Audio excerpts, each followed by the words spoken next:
Welcome to our second session of study of eschatology. My name is Pastor Livingston from Revival Missions Church, Ruiru, and our headquarters is in Lower Kabete, and presiding Bishop James.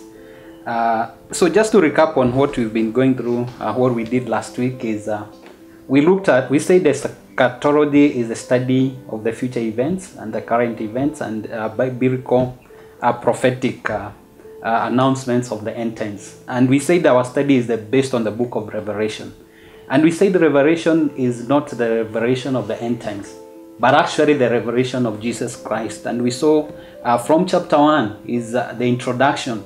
And we saw from it Jesus is depicted as the King of Kings, the Lord of Lords, Alpha and Omega, who was dead and is alive, the firstborn from the dead, the head of the church. And we see him as the center, standing in the center of the seven lampstands, which were the churches during that time. And he, as it ends, he speaks to the angels of these specific churches. And we say these angels are the leaders who led these churches. And one of the things we also saw in from chapter 2 and chapter 3, the letters and the words that Jesus wrote to these churches actually speaks to us, because in each and everything, the announcements that Jesus was saying affects and is a reality in our churches today. And we saw one of the churches that was given as the best example is what we saw in chapter 3, verse 7. And that is the church of Philadelphia, the word church. And this is a prayer. And this is where we all of us aim to be people who are full of the word, who know the word, and who will have a good ending, just as of all these seven churches, this is actually the church that took a lot of time and survived for long, because it was grounded on the word of God. And we said everything was created by the word, Genesis 1. We said that Hebrews 1:3, everything is sustained. The galaxies, the stars, and everything we see, our bodies, even our nations, is sustained by the word of God. So we need to be grounded in the word of God. And we also noted that one of the churches that was actually very small and was the one that was given a lot of issues, and that was the Sardis. That was the Word Church, the traditional church. And there was also the Word Church, that is the Tira. We see that in chapter 2, verse 18.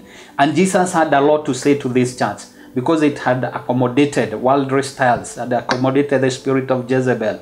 And Jesus had some very tough words to this church and telling it to repent. So one of the things we see is whatever Jesus said in chapter 2 and chapter 3 speaks to us today in our churches today, and is a direction from the head of church, that is Jesus Christ, as he seated at the right hand of God, on what we should do. And one of the other things we, just to recap, to finish on the recap, is we said we are right now in the dispensation of grace. These words in chapter 2 and chapter 3 affects us, and that's what Jesus wants us to see. And we saw that this book was written by John, and one of the reasons is because John walked in love, and he said, I'm the disciple who Jesus loved. And we say, people say one of the reasons the revelation was given to him is because of love. And so today we pick from chapter 4, having gone through the churches in chapter 2 and 3. And chapter 4, one of the things that is very standing out is, the Bible says in verse 1, after this I looked, and before me there was a door standing open in heaven, and the voice I had the first heard speaking to me, and the trumpet said, come. And then if you look at verse 2, it says, at once I was in the spirit. And verse 4 talks about the rapture.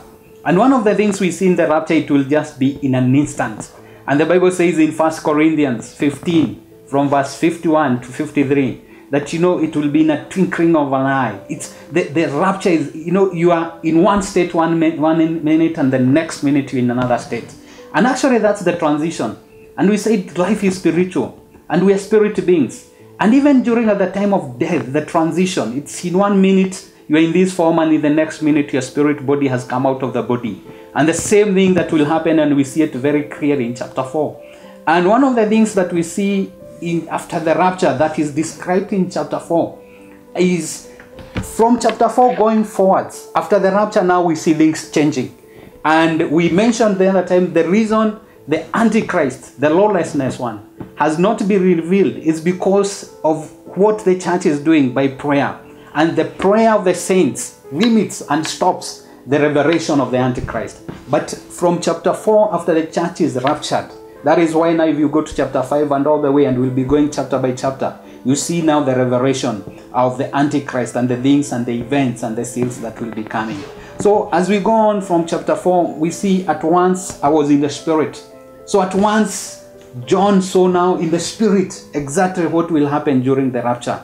And one of the things we see, there was a lot of jubilation, and there was a lot of happiness. There was a lot of glory in heaven after the saints are raptured. And one of the things we see is if you look at he describes exactly what he saw in heaven. And verse 6, he says, also before the throne there was what I looked like a sea of glass, clear as crystal. And one of the things you need to understand in the book of Revelation, it talks about in parables, in examples. And when it says here, I saw a sea of glass, clear as crystal, what it means is he saw a mass of people. And clear as crystal, these are the saints who have been taken, who had kept their clothes white, who had kept themselves pure. And because of this, these are the ones that were picked and they were raptured. And they were before the throne. And the Bible also says there before the throne there were flashes and lightning and rumblings and thunder. You know, there was a lot of glory and there was a lot of majesty. And one of the things we know is the glory of God. And especially the word glory actually means the magnificence, the beauty, the goodness of God, the mercies of God. You know, that is what happens in heaven. And we see the angels, and we see these the four elders, the elders that are written here, and the creatures. They're all there, you know, before the majesty, before the throne of God. And every time they bow down and they look and to the face of God, you know, there is always a new revelation. So with God, it is a continuous revelation of His goodness, of His majesty, of His supremacy, of His excellence. Hallelujah. And we see, even as they said here, they sing, holy, holy is the Lord God Almighty, who was, who is, and who is to come. And whenever the living creatures give glory, honor, and thanks unto Him who sit on the throne and who is there forever and ever. Praise God, the 24 elders. And one of the things that scholars, you know, there's a lot of argument on the 24 elders. Are they angels, are they creatures, or are they men? And one of the thinking that is gained a lot of credence is, you know, they are human beings. They are redeemed men from the world. Were they the 12 disciples? We don't know. But one of the things, because down there from verse 8, it says, you know, the thing that you are worthy, our Lord and God, to receive glory and honor. For you created all things, and by your will you were created and have our being. And, you know, even in chapter 5, you know, they worship Jesus for redeeming them. So, one of the thinking is the 24 elders are redeemed men from the world. So, chapter 4, as we finish, it shows and it gives a clear indication of what will happen during rapture. What will happen? It will be sudden. Who will be raptured? These are the ones that we read who are kept themselves clear as crystal, pure. They did not, you know, they did not mix themselves, as we saw in the word to the churches. They were blameless. Praise God. And what will be happening in heaven? There will be a lot of worship. There will be a lot of glory. There will be a lot of goodness of God, a revelation of God forever and ever, of His goodness and His majesty and of His glory, of His beauty, of His magnificence, of His wisdom that is infinite. And it will be such an occurrence there. So then we see, we scroll down to chapter 5. Chapter 5 now we see in details now what is still happening when the saints are seated before the Lord. And then we see now Jesus coming in. And Jesus here is shown as the lamp. And one of the things we see is that from verse 5, because there was a question that was posed, who is worthy to open the seals? Number 2, you need to understand that the word seals in the book of Revelation means events. So every time there is a seal that was opened, it means an event was revealed. An event that was clearly demonstrated and was seen in the world. And the only one from chapter 5 who is worthy to open the seal, because that question was posed and there was silence in heaven. But from verse 5 it says, you know, John started weeping. But then one of the elders came to him and said, do not weep. See, the Lion of the tribe of Judah. Hallelujah. This is another word of Jesus. You know, the head of the church, the Alpha and Omega. And now we see Him as the Lion of Judah, the Root of David. He has triumphed. He is able to open the scroll and the 7 seals. He is able to reveal the events. Hallelujah. He's the other one. And we see that is clearly depicted from verse 9. They were singing a new song and they were saying, you are worthy to take the scroll and to open its seals. This is Jesus. Why? Because you were slain. Hallelujah. And with your blood you purchased men for God. One of the things we need to see that, and Jesus had mentioned it when he was here. He said, you know, nobody takes my life. I give my life away. Praise God. And with his blood, he has redeemed us. He has purchased us. And the Bible says here, with his blood, he purchased men for God from every tribe, every language, every nationality, every nation. Verse 10, you have made them to be a kingdom and a priest to serve God. One of the things I want you to notice from verse 10, chapter Revelation 5:10, is the whole purpose of God. Hallelujah. This is special. The whole purpose why God created us is because of verse 10. He created us so that we may be priests, we may be kings, and that we may serve him. If you have received Jesus as the Lord and Savior, let me tell you, you are priest, you are king. You are in this world, but you are not of this world. You reign with him in the heavenly realms. You stay together with him. You have the power and the authority. And why has he redeemed you? Why are you born again? Is that you may serve him. So you should never just be born again and you sit there. No. You need to serve the living God. Because this is what we'll be doing forever and ever. After we cross this life, forever and ever, we'll just be worshiping him. We'll just be serving him. We'll just be seeing his glory and his goodness and his majesty in his presence without tiring. And that is what we are made for. Because the whole purpose of the Bible is found in Revelation 5:10. That because you were slain, and with your blood you purchased men from every nation. Why? You made them to be kingdoms and priests to serve our God, and they will reign on earth. We have the power to dominate. We have the power to have dominion. We have dominion by the blood of Jesus. Praise God. And this revelation is made in chapter 5. And we see after this there was a lot of worship. And even they were singing, worthy is the Lamb who was slain to receive power and wealth and wisdom and strength. 4 things I want you to see that we can receive from Jesus even when we are in this world. Hallelujah. Power. We have power and authority in the name of Jesus. Wealth. We have prosperity in our beings, in our bodies, in every area. Wisdom. He's the source of wisdom. He's the manifold wisdom of God. Jesus Christ revealed glory to his name. And he has the strength. He has given us the strength. The Holy Spirit endows us with strength in our inner being. Praise God. And honor and glory and praise. Hallelujah. So we see chapter 4 and 5 showing the glory and the beauty and the joy that will be there after the rapture. Praise God. Oh, we look forward to this. Praise Jesus. So one of the things then we see is as we proceed, the 4 living creatures said amen, and the elders fell down and worshipped him. One of the things that now I want to see before we finish today's lesson is just to draw a parallel of what happens now in chapter 6. Chapter 6 is very important. Chapter 6 is a summary of all the events, all the seals. Actually, everything that happens from chapter 7 all the way to the end is summarized in chapter 6. So it's important for you to take a note of chapter 6. And chapter 6, we want to relate it with what Jesus said. One of the times the disciples asked him, what will be the signs of the end times? And I want to go very slow so that you understand it and maybe you can note it down.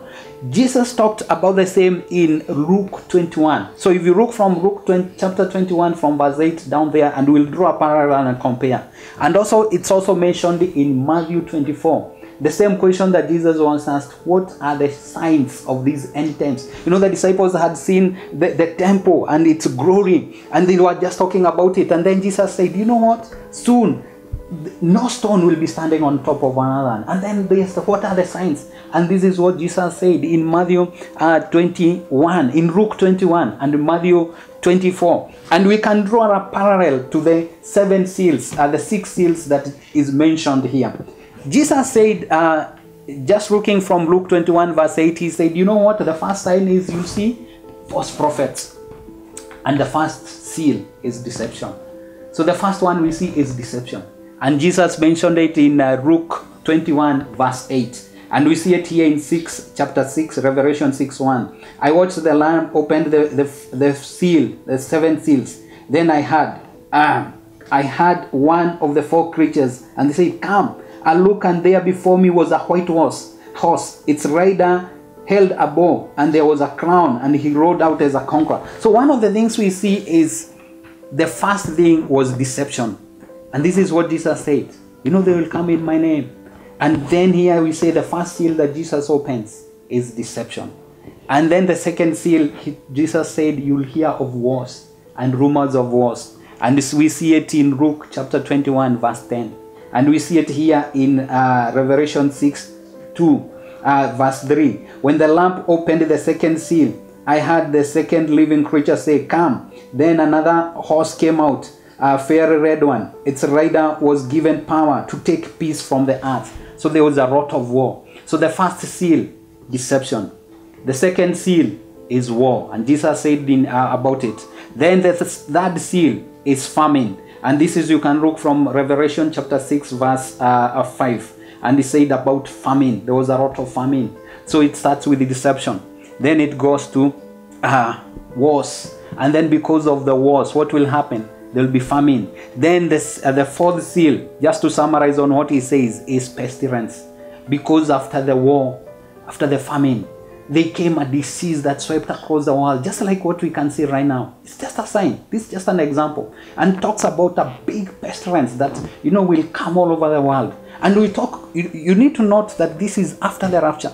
Because there is no one restraining. There are no prayers from the saints that are restraining the revelation of the Antichrist. And then, and that one also, we see it in Luke 21. If you go to verse 11, Jesus talked about you'll hear of wars. Then you'll hear of there will be a great famine. And then there will be pestilence. And then the fifth seal, which he mentioned here, is there will be persecution.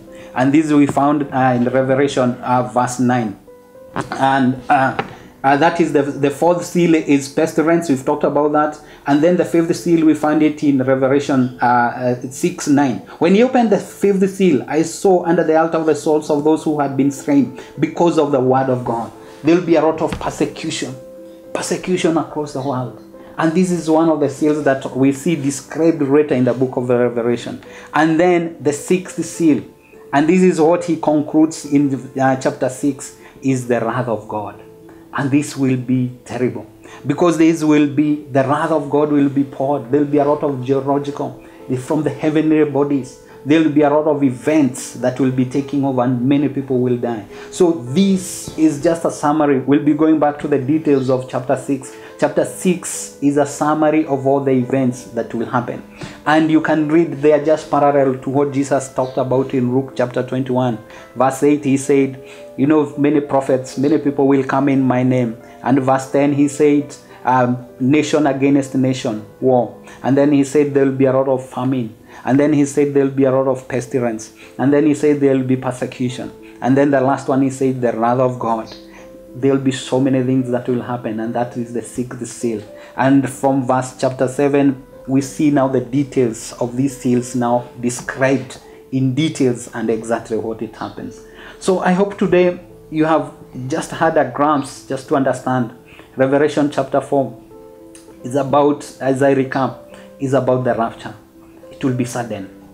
It just happen in a twinkling of an eye. You'll be in one form of a body, and in the next spirit, in the spirit and in the heavenly realms with a new body.